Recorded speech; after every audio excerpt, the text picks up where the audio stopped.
நான் உங்களுக்கு உண்மையை சொல்லுகிறேன். நான் போகிறது உங்களுக்கு பிரயோஜனமாக இருக்கும். நான் போகாதிருந்தால் தேற்றாளவாளன் உங்களிடத்தில் வரார். நான் போவேனே ஆகில் அவரை உங்களிடத்திற்கு அனுப்புவேன். எவ்வளோ அருமையான ஒரு காரியத்தை சொல்றார் பாருங்க.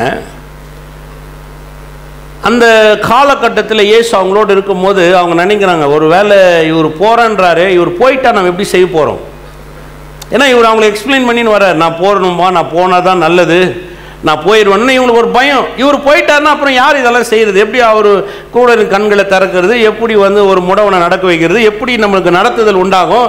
ஏன்னா இப்போ அவர் இருக்கிறார், சொல்லி சொல்லி செய்கிறார். இப்படி போங்க, அப்படி போங்க, போய் வலையை போடுங்க, ஒரு தூண்டியில் போடு, முதல் மீனாக போடும், அது வாயில் ஒரு வெள்ளி காசு, எல்லாம் சொல்லி கொடுத்துனே இருக்கிறார். இப்போ இவர் போயிட்டா என்ன பண்ணுறதுன்னு ஒரு பயம் வருது. அதனால தான் அவர் சொல்கிறாரு, நான் உங்களுக்கு உண்மையை சொல்லுகிறேன், நான் போகிறது உங்களுக்கு பிரயோஜனம். சொல்லுங்க, பிரயோஜனம். பிரயோஜனம் அப்படின்னா என்ன? பிரயோஜனமான காரியம் அப்படின்றோம் இல்லையா? பிரயோஜனம் சொன்னால் நன்மைக்கு ஏதுவா. சொல்லுங்க பக்கத்தில், நன்மைக்கு ஏதுவா. இப்போ அவர் போகிறதுனால அவர் என்ன சொல்றாரு, நான் போகிறேன், ஆனால் நான் போயிட்டு அது உனக்கு நன்மைக்கு ஏதுவாக இருக்கும். ஏன் நன்மைக்கு ஏதுவாக இருக்குன்னா, இப்போ நான் செய்கிறத விட இன்னொருத்தர் பெஸ்ட்டாக செய்ய போகிறார் பாருங்க. இப்போ இயேசு பெத்சாயில் இருந்தாருன்னா பெத்சாயில் மட்டும்தான் இருக்க முடியும். பெத்லகேம் போனான்னா பெத்லகேம் மட்டும்தான் இருக்க முடியும். அங்கேருந்து கப்பர்நகமுக்கு போனான்னா கப்பர்நகமில் மட்டும்தான் அவரால் இருக்க முடியும். எரிகோவுக்கு போனான்னா அங்கே மட்டும் தான் இருக்க முடியும். அதனால அவர் ஒரு குறிப்பிட்ட இடத்துல மட்டும் அவர் எங்கே இருக்கிறாரோ அதன்படி இந்த சீஷர்லாம் அவர் பின்னாடியே சுற்றின்னு இருந்தாங்க. 12 பேரும் அவர் எங்கே இருக்கிறாரோ அங்கே தான் இருப்பாங்க. இப்போ இவர் என்ன சொல்றாரு, இதை விட இன்னொரு காரியத்தை செய்ய போகிறேன். என்னன்னா, நான் போய் ஒருத்தரை அனுப்புகிறேன். அவர் பிரயோஜனம், நன்மை உள்ள காரியங்களாய் உங்களை வழி நடத்துவார். நன்மை உள்ளவராய். சொல்லுங்க, நன்மை உள்ளவராய். இப்போ அவர் எப்படிப்பட்டவர்னா, அவங்களை லிமிட்டை வைக்க மாட்டார். வேதம் சொல்லுகிறது, எல்லா இடத்துலையும் உங்களுக்கு வழிகாட்டக்கூடியவராக இருக்கிறார். எல்லோருக்குமே வழிகாட்டக்கூடியவராக இருக்கிறார். சொல்லுங்க, எல்லோருக்குமே வழிகாட்டக்கூடியவராக. இப்போ ஒரே இயேசு 12 பேர்கிட்ட நடத்திட்டு இருக்கிறார். இப்போ ஆவியானவர் வரும்பொழுது 12 பேருக்குள்ள அவங்க கிரியை நடக்கும். இப்போ எத்தனை பேர் வேலைங்குது? இப்போ போய் கேட்க வேண்டிய அவசியம் இல்லை, ஈஸியாக புரிஞ்சுக்கலாம் பாருங்க. ஒரு 3வது 4வதுலாம் படிக்கும் போது, இல்லை ஒரு 5வது படிக்கும் போது, இந்த மாதிரி நாடுகள்லாம் ஊருக்கெல்லாம் போனோம்னா வழி தெரிலன்னா போய் ஒரு ஆள்கிட்ட கேட்கணும். அவர் சொன்னால் அந்த சொன்னபடி நான் என்ன பண்ண முடியும்? போக முடியும். இப்படி போங்க, அப்படி போங்க, அப்படி போங்க. திருப்பி கொஞ்சம் தூரம் போனதுக்கு ஆள் இல்லைன்னா வழி சொல்கிறதுக்கு ஒரு ஆளை தேட வேண்டியதாக இருக்கும். என்ன இருந்தாலும் இங்கே சொன்னார், இங்கே 4 ரோடாக இருக்குது, கொஞ்ச நேரம் நின்னோடனே யாராவது வந்தாங்கன்னா, சார் இந்த ஊருக்கு போனோன்னே அவர் சொல்கிற வழியை வச்சு ஃபாலோ பண்ணின்னு போகணும். இன்றைக்கி அப்படி கிடையாது. இன்றைக்கி எல்லார் கையிலையும் ஜிபிஎஸ் இருக்குது, உங்கள் ஃபோன்லேயே இருக்குது. எத்தனை பேர் தெரியும்? யாருக்கிட்டையும் கேட்க வேண்டிய அவசியமே கிடையாது. இப்போ நீங்கள் அமெரிக்காக்கே போனால் கூட, அமெரிக்காவில் ஒருத்தர் வீட்டுக்கு நீங்கள் போனோன்னா உங்களுக்கு யாரையாவது அட்ரஸ் சொல்லணுமா? நம்ம ஊர்லேயாவது ஜிபிஎஸ் சரியாக வேலை செய்யாது, அங்கே ரொம்ப சூப்பராக வேலை செய்யலாம். அங்கே இறங்கணும்னா, ஏர்போர்ட்டில் இறங்கணுன்னா அவங்க அட்ரஸோ அவங்க வீடு அவங்க பேரை போட்டால் கொண்டு போய் அதே வீட்டில் என்ன பண்ணிடுதுங்க, சேர்த்து போகுது. இப்போ பிரச்சனை ஒன்றுமே கிடையாது. ஆப் இருக்குது, அதை நீங்கள் டவுன்லோட் பண்ணிக்கலாம். ஃப்ரீ, அது காசாக வாங்குறாங்க.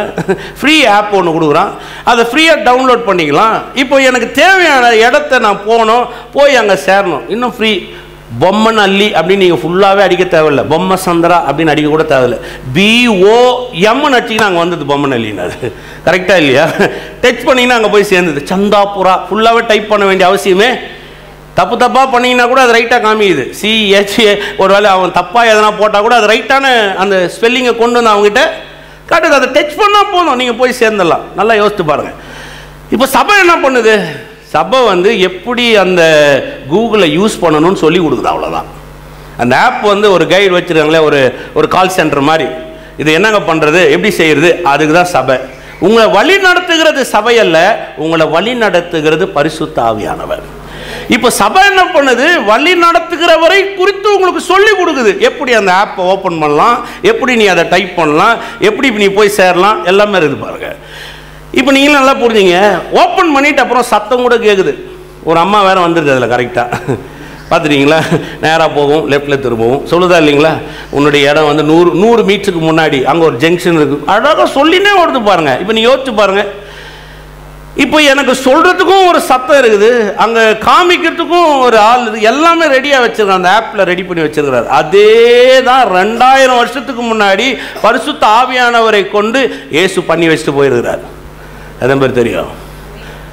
இப்போ உங்களுக்கு ஒன்று வேணும்னா நீங்கள் போய், நான் என்ன பண்ணுறதுன்னு எனக்கு தெரியல விதா, எனக்கு என்ன பண்ண, முதல்ல போய் அந்த ஆப்பை டவுன்லோட் பண்ணியா. நான் சொல்கிறது உங்களுக்கு புரியுதா இல்லைங்களா? பக்கத்தில் சொல்லுங்கள், ஆப்பை டவுன்லோட் பண்ணியா. அதுக்கப்புறம் என்ன, எனக்கு டைப் பண்ண தெரியாது, பொம்மை நல்லி பீன்னு கூட அவன் டைப் பண்ண தெரியாது, பக்கத்தில் இருக்கிறவட சொன்னா கூட அவன் சொல்லி கொடுத்துருவான். இப்போ யாருமே இது சாக்கு போக்கு சொல்றதுக்கு அவசியமே கிடையாது. ஒரு கார் வேணும், ஆப் இருக்குது, ஓலா அடிச்சிங்கன்னா கார் வீட்டுக்கிட்ட வந்து நிற்குது இல்லைங்களா? ஒரு காலத்தில் அப்படி கிடையாது, மாட்டு வண்டியில் போகணும். அப்புறம் சின்ன பையன் பாருங்கள், எனக்கு 3ஆவதோ 4ஆவதோ படிச்சிருக்கேன், எங்கள் கல்யாணம் ஆகும்போது 3ஆவதோ 4ஆவதோ படிச்சிருக்கிறேன். எங்கள் மாமா வர்றாருன்னா எங்களுக்கு பயங்கர சந்தோஷம், ஆட்டோவில் வருவார் பாருங்கள். அப்போ ஆட்டோ பெரிய விஷயம். நான் 4ஆவது படிக்கும் போது, ரொம்ப வயசாகிடுச்சுன்னு நினைக்காதீங்க. ரிட்டர்ன் போகும்போது மாட்டு வண்டியில் தான் போகணும். அவரை போய் கூட்டுறதுக்கு என்ன அனுப்புவாங்க, போய் கூட்டுவான், அது ஒரு 1/2 கிலோமீட்டர் இருக்கும். போய் அந்த மாட்டு வண்டியை கூட்டுரு, 3 ரூபா 2 ரூபா அவ்வளோதான். பஸ் ஸ்டாண்டில் கொண்டு போய் இறங்கணும் பாருங்கள். ஏறி எல்லாரும் உட்காந்துக்கணும், முன்னாடி இப்படி ஒருத்தர் அப்படியே ஆப்போசிட் டைரக்ஷனில் உட்காந்துனே. அந்த மாதிரி நீங்கள் போனதே இல்லையா? நீங்கள்லாம் பாக்கியவான்கள். 3 ரூபா 2 ரூபா கொண்டு போய் அங்கே பஸ் ஸ்டாண்டில் இறங்கணும். அவர் வராருன்னா இதுதான் நடக்கும் வரும்.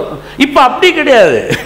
இப்போ நீங்கள் நான் கூட சொல்ல தேவையில்லப்பாங்க, என் 1 வயசு 1ஆம் கிளாஸ் ஃபஸ்ட் ஸ்டாண்டர்ட் படிக்கிற பையனுக்கு தெரியுது, அப்பா சீக்கிரம் ஓலா கால் பண்ணுப்பா, வந்துட்ட போயிடலாம்.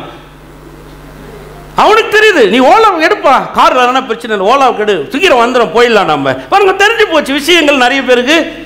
இன்னைக்கும் நம்ம அந்த மாதிரியே இருக்கக்கூடாது பாருங்க, தத்தி மாதிரியே இருக்கக்கூடாது. ஆண்டவரே நீ என்ன நினைக்கிறீர் ஆண்டவர் சொல்லி, இன்னும் கூட உனக்கு புரியலையா, இவ்வளவு கூட உனக்கு இன்னும் விளங்கலையா? ஆண்டவர் எல்லாவற்றையும் சீரும் சிறப்புமா நடத்தக்கூடியவராக அந்த மாதிரி விசுவாசி. இப்போ நம்ம நல்லா புரிஞ்சுங்க. அவர் சொல்றாரு, நான் போகிறது உங்களுக்கு என்னவா இருக்கும் சொல்லுங்க பக்கத்தில், பிரயோஜனமானவர் ஒருத்தர் உங்களுக்குள்ள இருக்கிறார். இவர் பிரயோஜனமானவர், சொல்லுங்க, இவர் பிரயோஜனமானவர்.